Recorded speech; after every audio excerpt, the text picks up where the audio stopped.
Friends, मेरा नाम रविशंकर शर्मा है और मैं बाय प्रोफेशन एक एडवोकेट हूँ। मुझे एस्ट्रोलॉजी का काफ़ी शौक़ रहा है।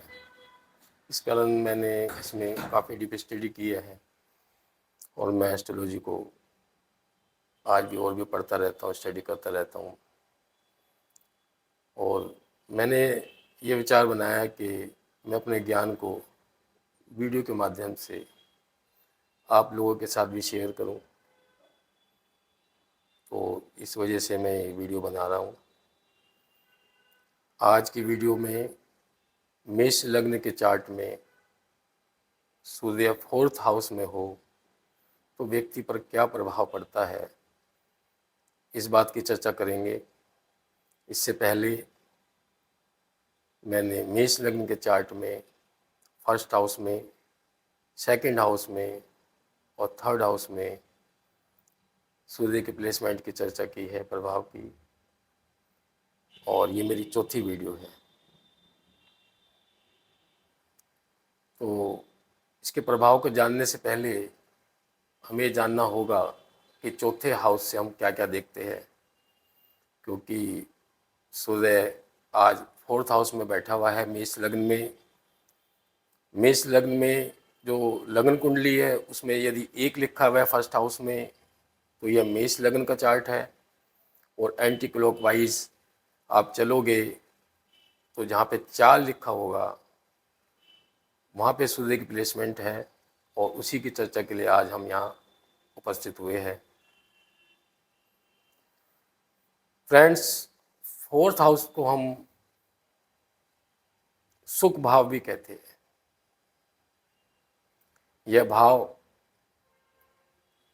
व्यक्ति के आंतरिक सुख, माता का सुख, घर, अचल संपत्ति, वाहन, मानसिक शांति और पारिवारिक जीवन को दर्शाता है। यह एक हर व्यक्ति की कुंडली में एक महत्वपूर्ण भाव है। और यहाँ पे सूर्य बैठा हुआ है तो हम सूर्य की पोजीशन देख लेते हैं। यहाँ 5th हाउस का लॉर्ड सूर्य 4th हाउस में कर्क राशि में बैठा हुआ है। कर्क राशि चंद्रमा की राशि है और चौथे घर का कारक भी चंद्रमा है। सूर्य ग्रहों का राजा है और चंद्रमा रानी की तरह है। यहाँ बैठकर सूर्य हैप्पी और कंफर्टेबल रहता है, उसको ही प्लेसमेंट अच्छी लगती है। हालांकि सूर्य यदि 5th हाउस में सिंह राशि में हो या 10th हाउस में मकर राशि में प्लेस हो तो यह स्थिति ज़्यादा अच्छी रहती। फिर भी यहाँ सूर्य की प्लेसमेंट शुभ मानी जाती है। और यदि यहाँ चंद्रमा की प्लेसमेंट भी अच्छी हो तो इस प्लेसमेंट से भी अच्छे रिजल्ट प्राप्त किए जा सकते हैं। यहाँ सूर्य दिग्बलहीन हो जाता है, ऐसे में सूर्य की डायरेक्शनल स्ट्रेंथ कम हो जाती है, क्योंकि सूर्य एक गर्म तारा है जबकि चंद्रमा एक ठंडा चट्टानी उपग्रह है। चौथा भाव सुख और मानसिक शांति का घर है, लेकिन सूर्य की प्रकृति के विपरीत है। यहाँ सूर्य का होना ऐसे व्यक्ति को घर प्रेमी बनाता है।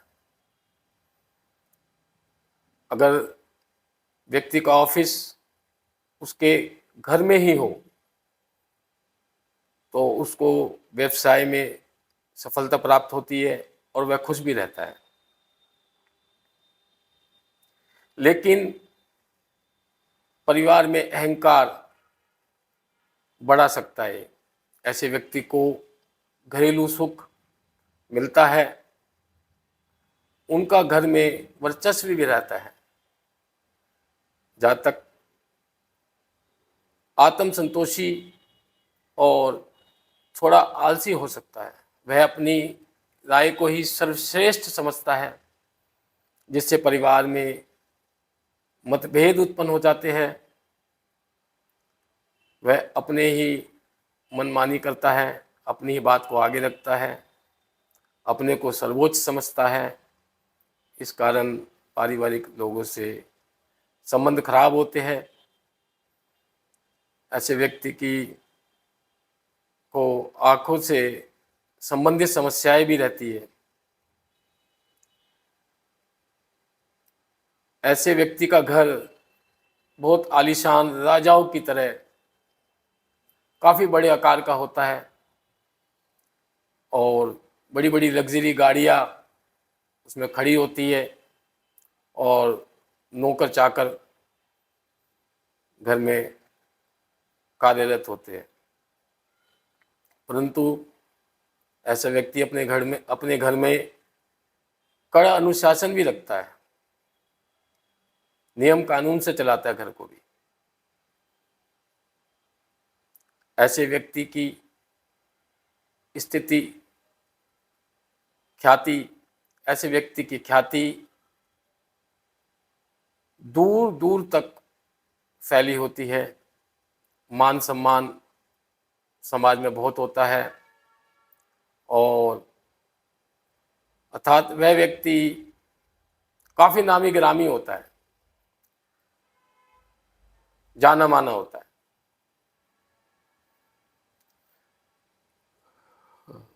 हम यदि सेकंड हाउस और फोर्थ हाउस को कंपेयर करें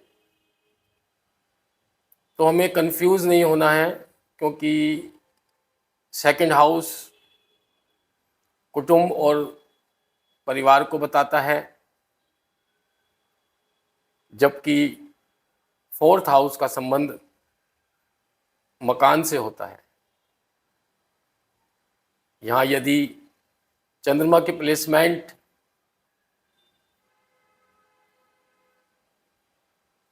अच्छी हो तो स्थिति और भी शुभ हो जाती है। जैसे चंद्रमा फोर्थ हाउस में ही सूर्य के साथ स्वग्रही होकर बैठ जाए कर्क राशि में ही, तो ये स्थिति बहुत मजबूत हो जाएगी और ऐसे व्यक्ति को फोर्थ हाउस के सभी शुभ परिणाम प्राप्त होंगे। और यदि 11th हाउस में कुंभ राशि में लाभ स्थान पर चंद्रमा बैठ जाए तो भी ये शुभ रहता है, क्योंकि लाभ स्थान है। ऐसा व्यक्ति प्रॉपर्टी से निरंतर रेंटल इनकम प्राप्त करता है। या चंद्रमा सेकंड हाउस में वृषभ राशि में उच्च का होकर बैठ जाए तो भी ऐसा व्यक्ति को धन की कभी कमी नहीं रहती। परंतु इसके विपरीत यदि चंद्रमा 8th हाउस 8वां घर वृश्चिक राशि में बैठ जाए, यहाँ पे 8 लिखा है, तो यहाँ चंद्रमा की स्थिति अच्छी नहीं समझी जाती, नकारात्मक रहती है, क्योंकि यहाँ चंद्रमा इस राशि में नीच का हो जाता है। 6th हाउस या कन्या राशि में भी चंद्रमा की प्लेसमेंट शुभ नहीं मानी जाती। ऐसे में व्यक्ति पर कर्ज बढ़ जाता है। सूर्य के शुभ परिणामों को एंश्योर करने के लिए यह भी देखना होगा कि सूर्य के साथ किसी पापी ग्रह का की युति ना हो या उस पर किसी पापी ग्रह की दृष्टि ना हो, ये भी हमें देखना होगा। जैसे यदि सूर्य के साथ फोर्थ हाउस में ही शनि बैठ जाए, अर्थात सूर्य और शनि की युति हो जाए, तो पारिवारिक जीवन के जो मानसिक शांति है वो भंग हो जाती है और माता के स्वास्थ्य पर बहुत बुरा असर पड़ता है। माँ बीमार रहती है अक्सर।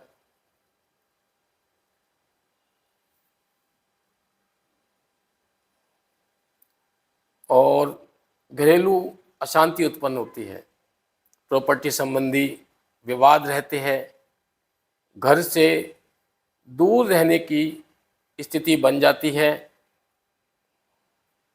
व्यक्ति को कड़ी मेहनत के बाद ही 30 वर्ष की आयु के बाद सफलता प्राप्त होती है। काफ़ी लंबे समय तक उसे अपने जीवन काल में, प्रारंभिक जीवन काल में 30 वर्ष तक संघर्ष करना पड़ता है सफलता के लिए। दोस्तों, यदि फोर्थ हाउस में सूर्य के साथ राहु बैठ जाए, वो भी पापी ग्रह है, तो ग्रहण दोष की स्थिति बन जाती है। तो ऐसे में माता के स्वास्थ्य में समस्या देखी जाती है, मानसिक अशांति रहती है और ऐसे व्यक्ति में अहंकार उत्पन्न हो जाता है, जिससे पारिवारिक मतभेद रहते हैं। संपत्ति की प्राप्ति में अस्थिरता रहती है, अनस्टेबिलिटी रहती है। ऐसा व्यक्ति नौकरियों में बदलाव करता रहता है और उसे संतोष नहीं होता, सेटिस्फैक्शन नहीं मिलता। माता से भी उसके वैचारिक मतभेद रहते हैं। हालांकि ऐसा व्यक्ति तकनीकी, प्रशासनिक एवं गुप्त विद्याओं में, तंत्र मंत्र में सफल रहता है और उसे अचानक ही संपत्ति और वाहन का सुख मिलता है। परंतु संपत्ति के मामलों में कानूनी अड़चनें उसके जीवन में बनी रहती है, इससे वह काफ़ी परेशान रहता है। दोस्तों, यदि सूर्य के साथ केतु की प्लेसमेंट हो जाए फोर्थ हाउस में, मेष लग्न में, तो भी ये अच्छा नहीं रहता। घरेलू अशांति रहती है, माता के स्वास्थ्य की समस्याएं बनी रहती है, पैतृक संपत्ति में विवाद देखने को मिलता है, घरेलू जीवन में असंतोष की भावना बनी रहती है। ऐसा व्यक्ति अकेलापन महसूस करता है और पारिवारिक जनों से उसका वैचारिक मतभेद बना रहता है और कभी कभी यह देखने को मिलता है कि माता से भी अलगाव की स्थिति उत्पन्न हो जाती है।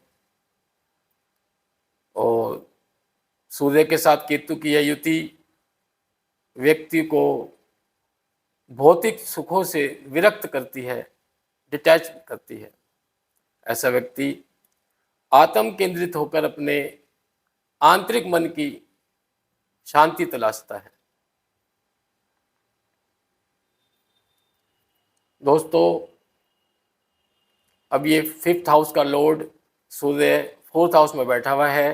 फिफ्थ हाउस से हम उच्च शिक्षा, ग्रेजुएट लेवल की, संतान पक्ष, पूर्व जन्मों का फल, मनोरंजन, प्रेम, रोमांस, सडन गेन, लॉटरी, सट्टा, शेयर मार्केट आदि को देखते हैं। इसे पुत्र भाव और लक्ष्मी स्थान भी कहते हैं। तो अब कैरियर की बात करें तो ऐसा व्यक्ति उच्च सरकारी पद जैसे पुलिस, सेना, जज या अन्य उच्च अधिकारी के पद पर हो सकता है, या किसी संस्था का अध्यक्ष भी हो सकता है।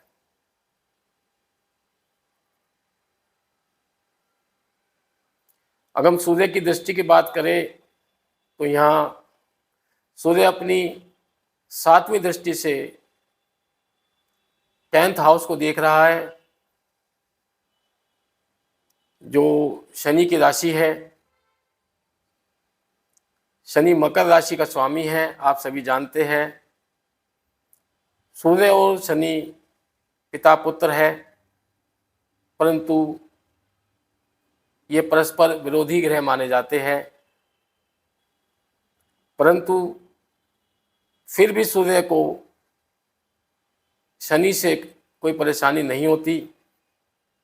वे 10th हाउस पर अमृत दृष्टि डालेंगे यहाँ पर इस चार्ट में, और उसे शुभ परिणाम देंगे 4th हाउस से संबंधित।